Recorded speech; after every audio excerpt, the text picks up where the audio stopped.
Vamos começar pelo PG, que me sinalizou que queria pegar um aspecto que eu achei bastante importante também, que é de uma condenação que envolve um personagem que é subalterno, que é um ajudante de ordens, uma condenação por um crime grave, por abolição violenta do Estado Democrático de Direito, e vejam só, uma absolvição de quem era o chefe desse ajudante de ordens. PG, vamos começar por aí?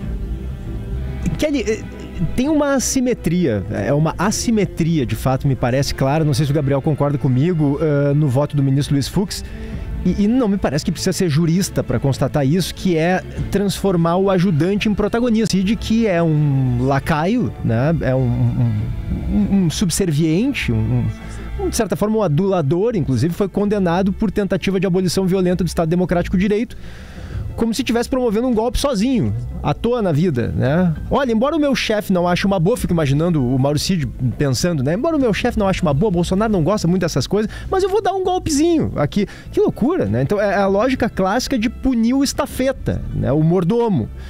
É uma desproporção que me faz quase sentir pena do Mauricídio, honestamente, né? Porque quem tinha voz, quem discursava, quem inflamava a base, quem bradava publicamente contra as instituições, esses foram absolvidos. Mas o soldado raso, né, que não tinha nem microfone, é alçado a cérebro da conspiração. Então é uma coisa grotesca e que deixa um recado meio perigoso, que é quanto mais alto você estiver na hierarquia, mais seguro você vai estar. Quanto mais subalterno, maior a chance de virar bode expiatório. Então, de fato, não é inegável. Salta aos olhos, sem dúvida, esse ponto do voto do ministro Luiz Fux. Tem até alguns aspectos que são bastante legítimos, que a gente vai conversar daqui a pouco, como um problema de jurisprudência que o Supremo tem. Mas essa questão de condenar Mauro Cid e absolver os chefes de Mauro Cid é uma coisa realmente impressionante, Gabriel. A maior contradição do dia é essa, né? Ele resolve punir os funcionários e não o chefe da turma. Eu acho que o voto de ontem, o longo voto de ontem, eu voltei de um jantar, ontem eu liguei a TV aqui para ver o GZH, que ele ainda estava ali, eu mandei uma mensagem, falei, que é isso, meu Deus do céu, esse homem... Que coisa louca, 12 horas de voto, né? Mas eu acho que teve erros e acertos. Entre os acertos, o Fux lembrou ao Brasil que o processo penal não é um espetáculo, que o réu tem direito à defesa plena, que não dá para atropelar o contraditório, né? Com aqueles prazos minúsculos diante do que ele chamou de 70 terabytes de material probatório. Lembrou também que a gente não pode individualizar a conduta, né? De forma vaga. Então esse rigor técnico todo ele é muito importante, a gente cansou inclusive de falar disso aqui no Timeline, não só entre nós, né, que é LPG, mas com diversos dos nossos entrevistados também. Mas acho, Gabriel... Também muito... Diga. Desculpa te interromper, que me deu a impressão, Imagina. Sim, o Fux bate muito nessa tecla que tu está dizendo, né, sobre o papel do julgador, o papel do magistrado, do juiz, que não pode ser político, não pode se dobrar a interesse político, segundo o ministro Fux, mas ali me dá uma impressão de que o tom do voto dele é tão professoral que quase soa ofensivo, ultrajante aos outros ministros, porque ele parece estar se dirigindo a leigos, a novatos, né? Ele desfia uma série de citações, evoca todo tipo de doutrina para dar recados morais, né? Inclusive para Alexandre de Moraes e aos colegas que já sinalizaram que vão votar com o relator, e para falar sobre impessoalidade, sobre imparcialidade, enfim.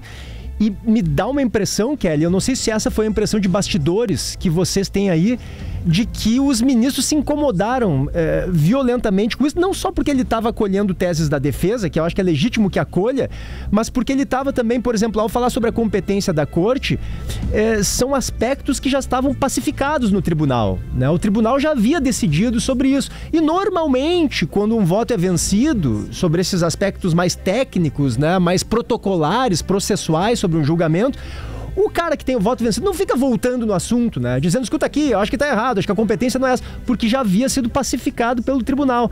Então, ao fazer isso, ao tratar sobre assuntos que já haviam sido tratados, né, pelo colegiado, e num tom muito professoral, né? Dando recado aqui e ali o tempo todo, a forma como os colegas vão reagindo, me parece, aqueles entreolhares e pega o celular, enfim, me deu a impressão de que ele trata os outros ali como quase como novatos. Me deu a impressão de que eles ficaram um pouco ofendidos com o tom do voto do ministro Fux. Não sei se foi a tua impressão também, Kelly.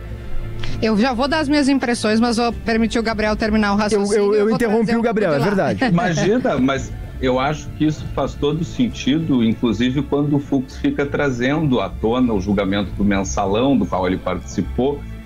Quando tu diz que ele trata os outros como novatos, no caso ele está ali numa turma praticamente formada por novatos, né? Tirando ele e a ministra Carmen Lúcia. Então ele traz o tempo todo também a experiência que ele tem no Supremo, né? Então eu acho que tem todas essas contradições, também não acho que faça nenhum sentido condenar os funcionários e não condenar o chefe. Então todas essas questões processuais, elas fazem muito sentido. Elas foram o objeto daquela breve troca de farpas ali no primeiro dia, quando o Fux diz que vai voltar nas questões preliminares.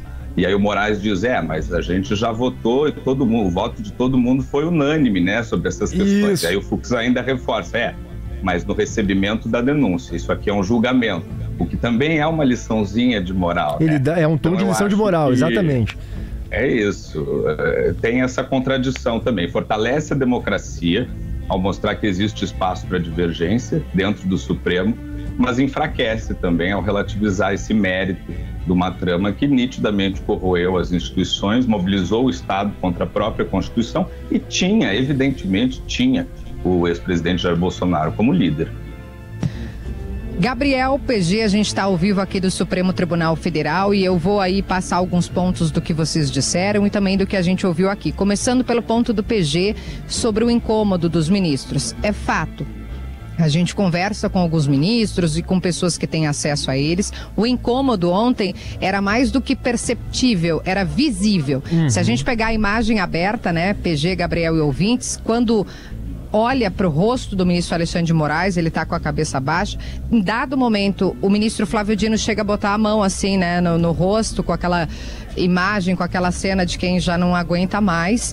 E o que eu ouvi de pessoas que tiveram acesso ao ministro, ou aos ministros aliados ao Alexandre de Moraes, é que eles se incomodaram muito com um discurso interpretado como político. Vocês vão lembrar que no começo do voto, o ministro Luiz Fux chegou a dizer, né, não, mas o Supremo não aqui não é julgamento político, todo mundo tem que ter o seu julgamento técnico, jurídico, mas eles entenderam na fala do ministro Fux, que eu repito, é legítima e depois eu vou entrar nesse aspecto, é que mais do que um julgamento em que ele sim reforçou as teses jurídicas, sim, ele tentou a todo tempo, com várias citações, né, de professores, de doutrinadores, dar esse lastro jurídico, mais do que isso, ele deu bastante recado para aliados do Bolsonaro, usou frases muito parecidas, os terabytes que o Gabriel disse, né, eu tinha ouvido de manhã de um deputado aliado ao Bolsonaro, tanto é que os deputados aliados ao Bolsonaro, que não estavam por aqui, viu, gente? Estavam lá no Congresso, estavam lá na Esplanada. Daqui a pouco, brotaram ontem, né? A gente, mais um. Vários vieram gravar vídeo, dizendo que sim, um ministro do Supremo. Aqueles mesmo, vamos lembrar, né, PG? Aqueles que diziam que o Supremo é um terror, que é uma ditadura da toga. Então, sim, respondendo objetivamente, teve o incômodo por parte dos colegas. E um advogado que estava lá dentro me falou, Kelly, presta atenção que a Carmen Lúcia, ela está digitando o tempo todo.